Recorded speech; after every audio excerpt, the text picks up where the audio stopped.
Uminit na po ang hindi pagkakasundo at nag-iiringan na ang kampo ni dating Senador Sonny Trillanes at Mayor Benji Magalong ng Baguio City at ngayon ay Senior Advisor ng Independent Commission for Infrastructure, yung pang-finding ng Office of the President.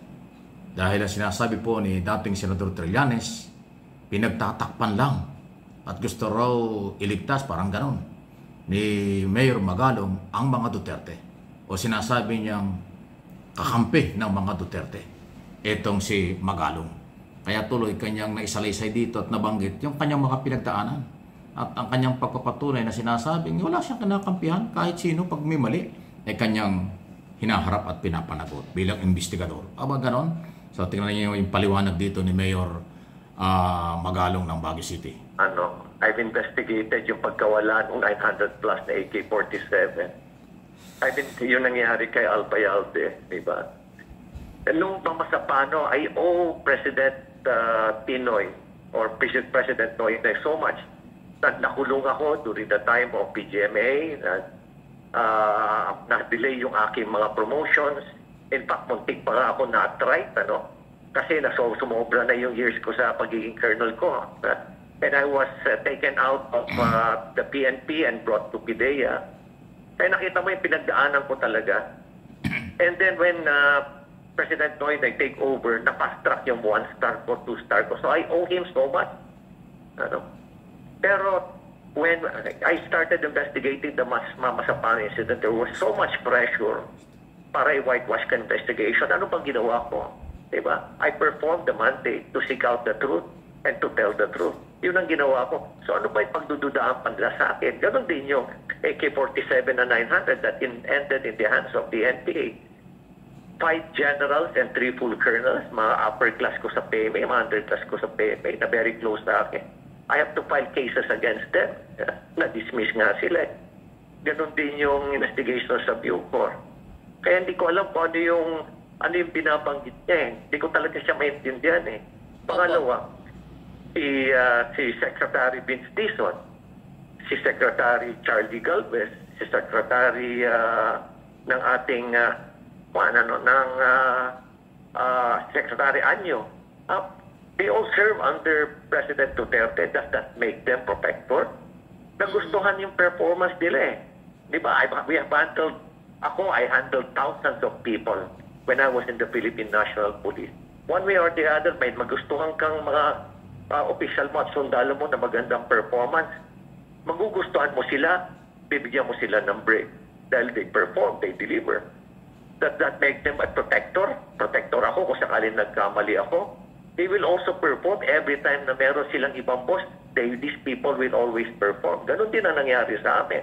Na-perform kami, nagustuhan kami ni President Duterte. Ngayon, nag-perform kami, nagustuhan kami ni President BBM.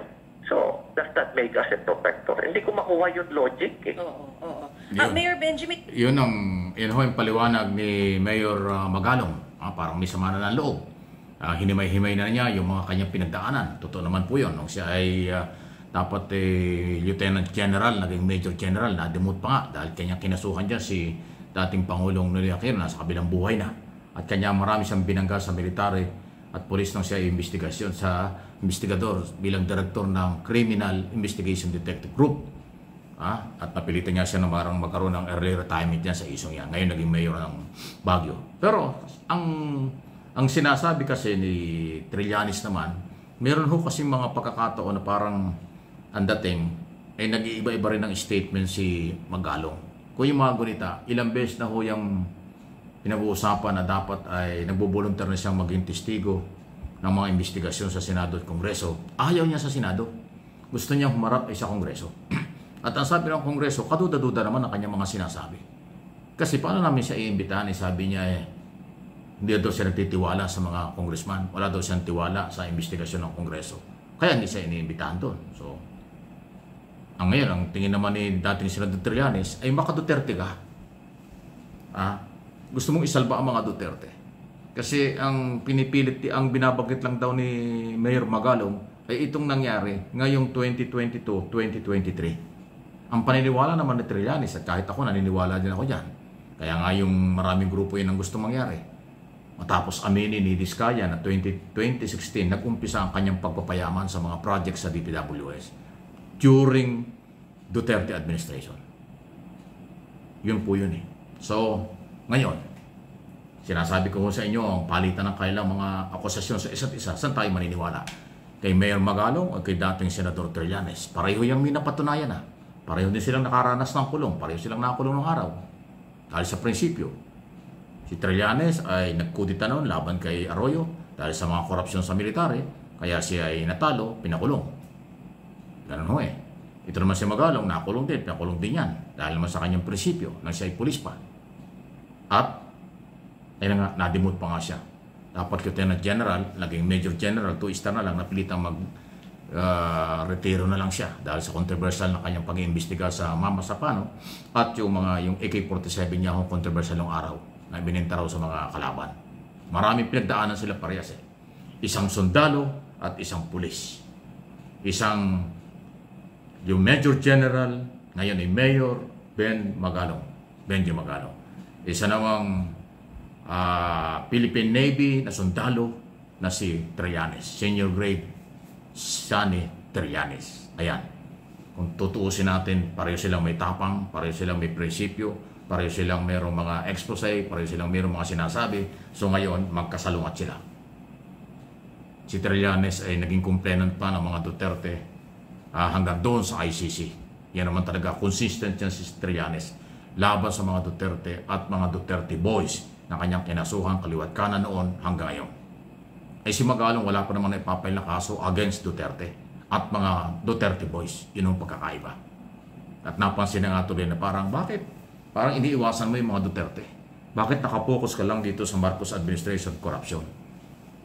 Sa flood control project, infrastructure project. So yan po yung mga punto ng magkabilang panig. Kaya ako nilalatag sa inyo, kayo po ang matalino na pinaniwalaan kong dapat ay ating pagsilbihan. Nilalatag ko lang at trabaho ko lang ilatag sa inyo mga impormasyon, magbigay din ako sariling opinion at analysis, pero kayo na mga nanonood, followers, subscribers at viewers ang mas matalino kay sa akin. Huwag lang po yung mga below the belt na mga comment o medyo malayo sa topic, nakakalito yan. Sana yung naaayon lang po sa mga pinag-uusapan para okay. Between Magalong and Trillanes.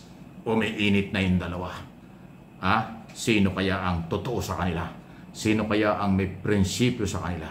Sino kaya ang mas kapanipaniwala sa kailang krusada at ginagawa noon at ngayon? Parehong mahaba na ang istorya ng dalawang ito sa pakikibaka sa maraming mga isyong nabanggit ko na.